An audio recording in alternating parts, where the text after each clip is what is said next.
आज नूतन प्रसंग आपण समस्त को पुनर्बार आम्भमान उद्धारकर्ता प्रभु यीशु ख्रीष्ट पवित्र बहुमूल्य नाम आपण मान को स्वागत करुछि। प्रिय भाई भणी माने सबुदिन परी आज आमे प्रभु को वाक्य ठारू आउ गोटे नूतन प्रसंग अल्प समय कथबार्ता हेबा। आज आमे जो प्रसंग कथबार्ता हेबा सेही प्रसंगर शीर्षक हैला जणे ख्रीष्ट विश्वासी दिन मध्यरे केते अध्याय बाइबल पढ़िबा आवश्यक। जणे ख्रीष्ट विश्वासी दिन को केते अध्याय बाइबल पढ़िबा आवश्यक रहिछि। एही प्रसंग रे आमे प्रभु को वाक्य ठारू ध्यान करिबा पई छिबा। प्रिय भाई भणी माने आमे माने केते सौभाग्यशाली लोक माने अटु जे ओडिसा रे रहउछु, भारतर नागरिक अटु एवं परमेश्वर आम मान को निज मातृभाषा रे ओडिया भाषा रे आउ अति कम मूल्य रे ताहांकर स्वर्गीय वाक्य से आमान को देइछन्ति एवं से इच्छा करन्ति जे आमे प्रतिदिन ताहांको वाक्य को पढ़िबा, ध्यान करिबा, ताहांको वाक्य अनुसार आमे आचरण करिबा, ताहांकर वाक्य को आमे हृदय मध्य रखिबा, ताहांको वाक्यर अनुगामी हेबा, एहा स्वर्गर परमेश्वर इच्छा करन्ति। आज दिन मानकरे जदि आपण ख्रिस्टियन समाज रे देखिबे अनेक भाई भणी माने से माने केवल रविवार दिन बाइबल से माने खोलंती। चर्च रु गला परे जते बेले रविवार उपासना सरी जाए घर को गला परे से माने बाइबल केउ स्थान रे रखी दियंती आ से माने सप्ताह सारा बाइबल पढ़िबा, बाइबल केउ ठारे अछि एई सब विषय भूली जांती। आ जते बेले रविवार आसे सकाले बाइबल को पोछा पोछी करी पुनर्बार से माने चर्च को जानती आ चर्च रे गला परे से माने बाइबल फिटांती। प्रिय भाई भणी माने एही सब कथा आपण मान को भलो लागि न पारे, मु आपण मान को भलो लागू, आपण मानकर मनोरंजन, आपण मानकर एंटरटेनमेंट कला भली कथा कहिबा पाई मु ए सब वीडियो गुडी को प्रस्तुत करू नै। आपण माने जे प्रकार परमेश्वरकर लिखित सेही सत्य वाक्य को बुझिबे एवं आमे माने जे प्रकार ताहांकर गौरवमय आगमन निमंते आमे दिन प्रतिदिन परिवर्तित हेबा, बदलिबा, आमे सिद्धतारो सिद्धता आड़कू जिबा एही बोझ एही उद्देश्य नै एही वीडियो प्रसंग गुड़िक आमे प्रस्तुत करूछु। प्रिय भाई भणी माने बाइबल परमेश्वर आमान को एथि पाई देई नाहंती आमे माने जेपरि पुओ छियो मान को सुआइला बेले तांको मुंडो ऊपर रखिबा, बाइबल परमेश्वर आमान को एथि पाई देई नाहंती स्वामी स्त्री मध्य रे गंडगोल हेले शपथ करिबा, एथि पाई बाइबल परमेश्वर आमान को देई नाहंती।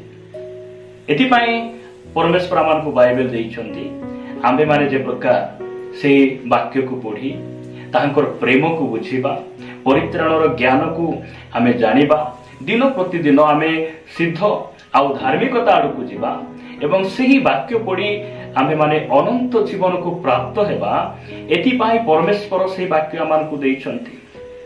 आज भी पृथ्वी रे अनेक देश अछि, अनेक राज्य अछि जो राज्य रे जो देश रे कि आज पर्यंत से माने निज भाषा रे से माने बाइबल कथा तो छाड़ो, नूतन नियम कथा तो छाड़ो, परमेश्वर को वाक्य संबंधी गोटे पत्रिका मध्य से माने पाई पारि नाहंती। किंतु केते सौभाग्य लोक माने आमे अटु परमेश्वर आम निज भाषा रे से आमको वाक्य देइछंती, अति कम मूल्य रे से आमको वाक्य देइछंती एवं आमको वाक्य को उत्साहित करिबा पाई, आमको बुझाइबा पाई अनेक अभिषिक्त दास मान को मध्य से आमान को देइछंती। प्रिय भाई भणी माने आमे ख्रीष्ट विश्वासी होइथिबा सकासु आमे जे ताहांकर व्यवस्था ताहांकर पवित्र बाइबल केते पढ़िबा आवश्यक रहिछि, एई दिन मानकर आमे ताहांकर वाक्य को केते ध्यान करिबा आवश्यक रहिछि ए विषय आमे अति सचेतन हेबा, आमे दिन प्रतिदिन प्रभुरे बढ़िबा। तो आज आमे कथाबार्ता हेबा जणे ख्रीष्ट विश्वासी दिन मध्य रे केते अध्याय बाइबल पढ़िबा आवश्यक रहिछि। बेले बेले आमे कहू भाई मु प्रतिदिन 15 अध्याय निहाती मु बाइबल पढ़े, प्रतिदिन मु 20 अध्याय पढ़े, मु संपूर्ण रात्रि मु बाइबल पढ़े। बहुत भल विषय जो माने आमे दिन को 30 अध्याय पढ़ुछु, 10 अध्याय पढ़ुछु, 5 अध्याय पढ़ुछु, बहुत भल विषय। प्रभु आम समस्त को प्रचुर भाव में आशीर्वाद करंतु। आज आमे वाक्य ध्यान करी देखिबा जे आमे दिन मध्यरे केते अध्याय बाइबल पढ़िबा निमंते परमेश्वर आमको उत्साहित करते। आसतु आमे प्रभु वाक्य गोटे अंश पाठ करू करू आमे आगू बढ़िबा। मो सहित आपण माने गीत संगीता एक अध्याय को आसीबे। प्रभु नाम गौरव हो। परमेश्वर ताहांको लिखित बाइबल रे 66टी पुस्तक से मानकु देइछंती। आ 66टी पुस्तक मध्यरे आउ एक पुस्तक से मानकु देइछंती जहा कि गीत बोली आमे कहू बा गीत संगीता बोली कहू। आ से गीत संगीतार 150टी अध्याय मध्यरु प्रथम अध्याय रे से मानकु बाइबल अध्ययन विषय से मानकु उत्साहित करंती एवं पापरु मंदरु पृथकीकृत जीवन विषय से मानकु कोन करंती आह्वान करंती उत्साहित करंती। प्रिय भाई भणी माने आसंतु आमे गीत संगीता एक अध्याय मु आपण मानक निमंते दुई पद पढ़िबा पई चाहे। एठारे प्रकार लिखा जाए, मात्र सदा प्रभुंक व्यवस्था रे जहार आमोद थाए ओ जे दिवारात्र ताहांकर व्यवस्था ध्यान करे से धन्य। प्रभुंक नामर गौरव। प्रिय भाई भणी माने परमेश्वर वाक्य कहे जे दिवारात्र परमेश्वरंकर व्यवस्था जे ध्यान करे। व्यवस्था अर्थात ईश्वर वाक्य अर्थात बाइबल जहाँ परमेश्वर मानकु करिबा पई कहिसंती, जहाँ आमको न करिबा पई कहिसंती, सही व्यवस्था को दिवारात्र ध्यान करे सही व्यक्ति धन्य। धन्य बोली कहले आशीर्वाद प्राप्त सही व्यक्ति।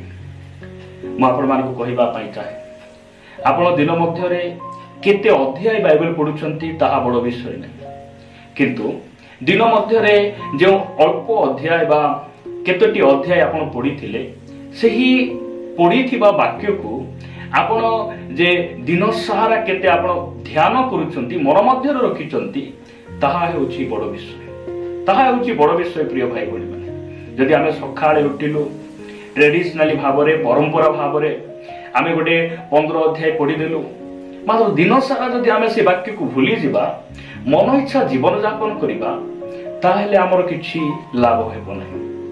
वाक्य यह मानकु कहे जे आमे दिन मध्यरे केते अध्याय बाइबल पढ़िबा ताहा बड़ विषय नुहे।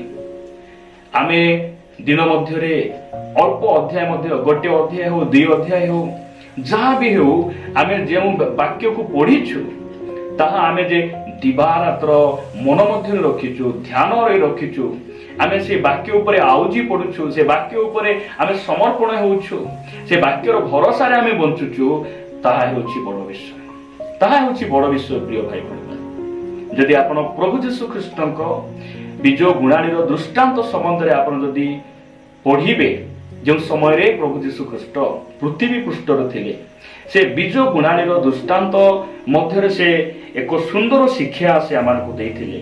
मु आपण मानकु सेही अध्याय रो केतोटी अंश पढ़िबा पई चाहे। आपण माने माथ्यू लिखित सुसमाचार 13 अध्याय को आसीबे। 13 अध्याय तार 5 पद रे प्रभु यीशु ख्रीष्ट से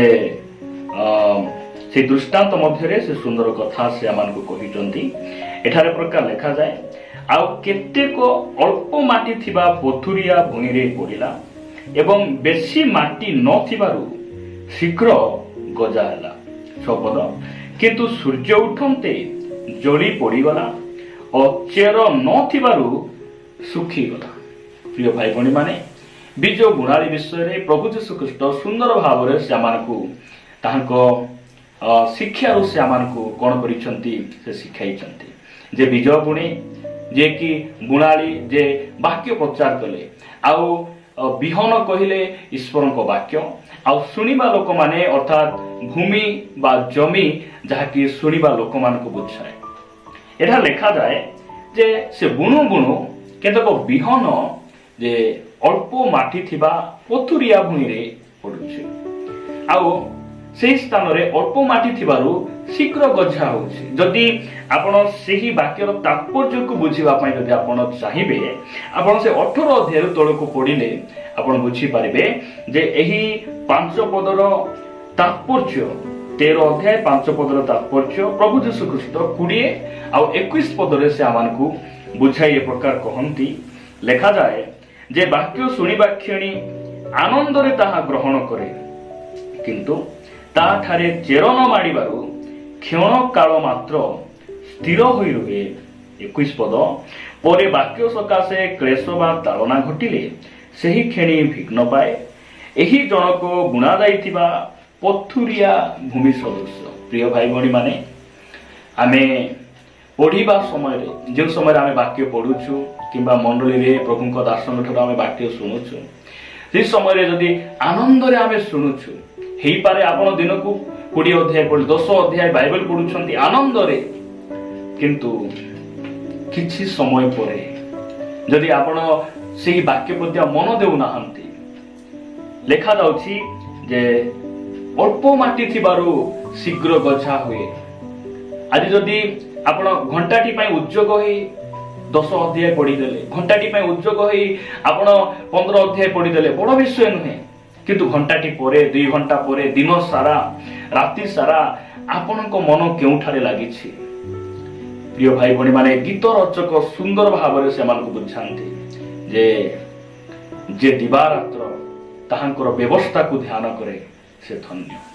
ଧ୍ୟାନ କରିବା ଆଉ ପଢିବା ଭିନ୍ନ ଅଟେ।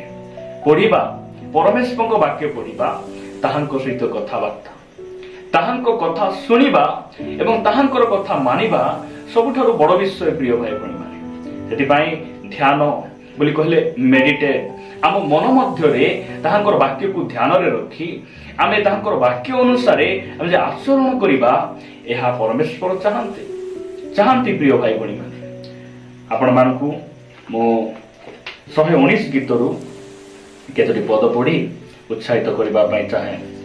ଗୀତ ସଂହିତା 119 14 ପଦରେ ଲେଖାଯାଏ, ଯେପରି ସମୁଦାୟ ଧନରେ ସେହିପରି ମୁଁ ତୁମ୍ଭ ପ୍ରମାଣ ବାକ୍ୟ ରୂପ ପଥରେ ଆମୋଦ କରିଅଛି। ପ୍ରଭୁଙ୍କ ନାମର ସ୍ତୁତି ହେଉ।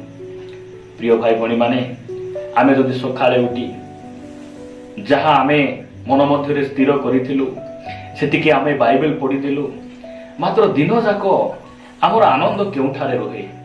ଆମେ କେଉଁ ବିଷୟରେ ଆମେ ଆମୋଦ କରୁ? କେଉଁ ବିଷୟ ପାଇଁ ଦିନ ସାରା ଆମେ ଧାଉଁ? କେଉଁ ବିଷୟ ପାଇଁ ଆମେ ଆସକ୍ତ ହଉ? ତାହା ସବୁଠାରୁ ବଡ ବିଷୟ ଏବଂ ସେହି ବିଷୟକୁ ପରମେଶ୍ୱର ଧ୍ୟାନ ଦିଅନ୍ତି। ଆମେ କେତେ ଅଧ୍ୟାୟ ବାଇବେଲ ପଢିଲୁ ତାହା ପରମେଶ୍ୱର ଧ୍ୟାନ ଦିଅନ୍ତି ନାହିଁ, ମାତ୍ର ଯାହା ପଢିଛୁ ସେ ବାକ୍ୟ ଅନୁସାରେ ଆମେ କେତେ ଆଚରଣ କରୁଛୁ ତାହା ପରମେଶ୍ୱର ଧ୍ୟାନ ଦିଅନ୍ତି। ଏଠାରେ ଗୀତ ରଚକ ସୁନ୍ଦର ଭାବରେ ସେ କହନ୍ତି, ଯେପରି ସମୁଦାୟ ଧନରେ ସେହିପରି ମୁଁ ତୁମ୍ଭ ପ୍ରମାଣ ବାକ୍ୟ ରୂପ ପଥରେ ଆମୋଦ କରିଅଛି। ପ୍ରଭୁଙ୍କ ନାମର ସ୍ତୁତି ହେଉ। ପ୍ରିୟ ଭାଇ ଭଉଣୀ ମାନେ, ଆମର ସମ୍ପତ୍ତି ଯଦି ପୃଥିବୀରେ କିଛି ଅଛି ତାହା ଈଶ୍ୱରଙ୍କ ବାକ୍ୟ କହେ, ସୁନା ରୂପା ଆଉ ହୀରା ମଣିମୁକ୍ତା ଠାରୁ ମଧ୍ୟ ଈଶ୍ୱରଙ୍କ ବାକ୍ୟ ଉତ୍ତମ ଅଟେ। ତାହାଙ୍କ ବାକ୍ୟ ଆମ୍ଭମାନଙ୍କ ପ୍ରତି ଉତ୍ତମ ଅଟେ। ମୁଁ ଆପଣମାନଙ୍କ ନିମନ୍ତେ 16 ପଦ ପଢିବା ପାଇଁ ଚାହେଁ।